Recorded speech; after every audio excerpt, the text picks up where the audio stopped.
बाज़ लोग जो है वो सर्दी के दिनों में शॉल ले लेते हैं और शॉल इस अंदाज से लेते हैं कि मुंह भी छुप जाता है। बाज़ लोग पूरा अपना जिस्म लपेट लेते हैं, तो बाज़ मफरल भी सिर्फ गले में लटका लेते हैं। तो शॉल पहनकर, मफरल पहनकर नमाज़ पढ़ने का क्या हुक्म है? शॉल पहनकर या चादर पहनकर आप नमाज तो पढ़ सकते हैं, जी। उसमें चंद बातों का ख्याल रखा जाए। एक ये है कि जो कि सर्दी की गर्ज से जब आप ले रहे हैं तो सिर्फ लटकाना मकसद नहीं है, उससे आप अपना जिस्म ही कवर जो है वो करेंगे।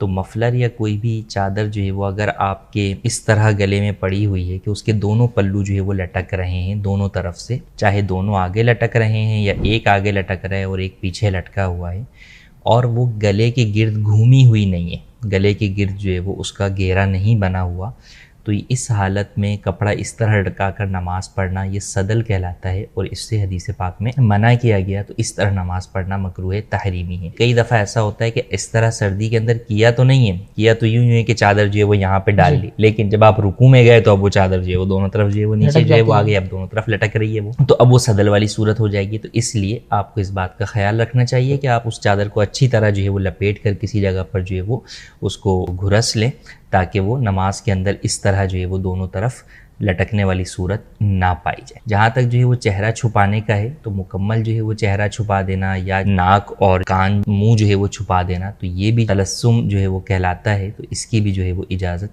नहीं है, इस तरह नमाज पढ़ना भी मकरूह है। तो आप चेहरा जो है वो इर्द गिर्द लपेट सकते हैं, लेकिन चेहरे में जो है वो मुंह और नाक को जो है वो आप खुला ही जो है वो रखें और नमाज जो है वो इस तरह अदा करें। और इसमें तिलावत के अंदर भी आपको जो है वो आसानी होगी। तो यूँ नमाज के अंदर सिर्फ जो है वो नाक और मुंह जो है वो छुपाना ये भी जायज़ नहीं।